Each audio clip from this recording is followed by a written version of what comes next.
সব কিছু মিলিতভাবে এখন তো আমার মিডিয়ার অবস্থাই খারাপ, ফিল্মের অবস্থাও খারাপ। ফিল্মে আগে 1400-1500 সিনেমা হল ছিল, এখন 250। খেয়াল করেছেন এটা? আগে অনেকগুলো নাটক হতো, ঈদের সময় হুলস্থুল ছিল, এখন কেউ নাটকও দেখে না ওইভাবে। এখন সব যেতেছে, একটা রেভলিউশন হচ্ছে, একটা চেঞ্জ হচ্ছে। এখানে আসলে অনেক সময় কিছু করার নেই। এই দারুইনের কথা বলতে হয়, সার্ভাইভাল ফর দ্য ফিটেস্ট। আল্লাপাক কোথায় কীভাবে রেখেছে জানি না, সব আল্লাপাক জানে। আর কখনো কেউ খুব কষ্টে চলে যাক, সেটা আসলে আমাদের কারো কাম্য না। কারণ আমরা সবাই মানুষ, সবাই পৃথিবীতে কয়েকদিনের জন্য বেড়াতে এসেছি, তারপর চলে যাব। আপনারা যেহেতু এসছেন, আপনাদের মাধ্যমে বলতে চাই, সুমন খুবই ভালো মানুষ, অনেস্ট উইটি একটা মানুষ ছিল।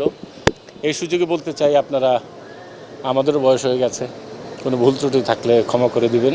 কখন চলে যায় জানি না। সবার প্রতি অনেক অনেক ভালোবাসা, আসলে ভালোবাসি ভাই আপনাদের, কারণ আপনাদের ভালোবাসায় আমি এখানে দাঁড়িয়ে আছি।